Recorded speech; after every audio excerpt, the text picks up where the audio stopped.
You have to be conscious of your mission. You have to ask yourself what it is. I don't think people ask themselves. I don't think people think they have one.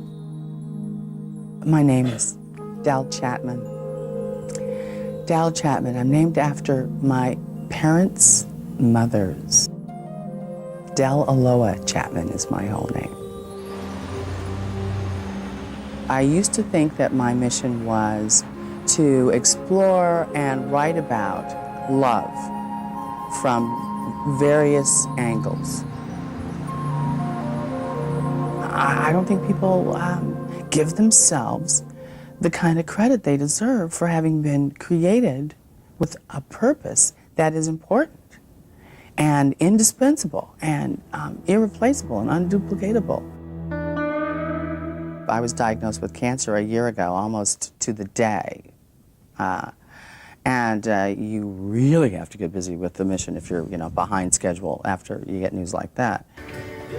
After high school, I stopped going to church and I became casually agnostic.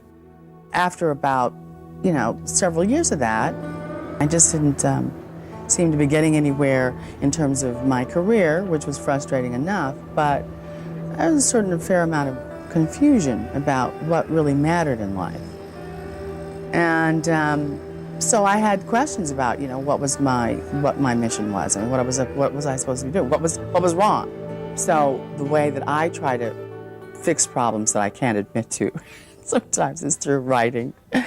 And so I'll give a character the problem that I have, and then try to work it out on paper for him or her, and then have it splash back on me, because the person who writes my work is actually quite wiser than I am. p.m.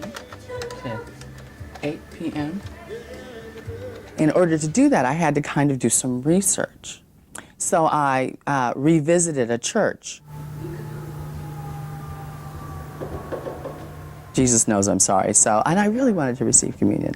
So I did, and it was an experience that really brought me face to face with Christ in a way that I had never been before. And from that time to this, I ceased thinking about ambition, my career, my writing, getting published, getting produced. I ceased thinking about what all that meant to me, and I started thinking about my talent as a gift I'd been given that was meant to serve the world. And that's when the whole concept of mission came alive for me. There are times when I gotta go, what if there's no afterlife and no God? I mean, what if?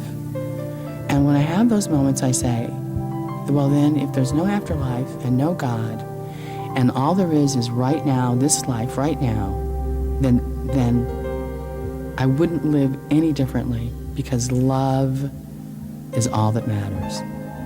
And as a Christian, love is all that matters.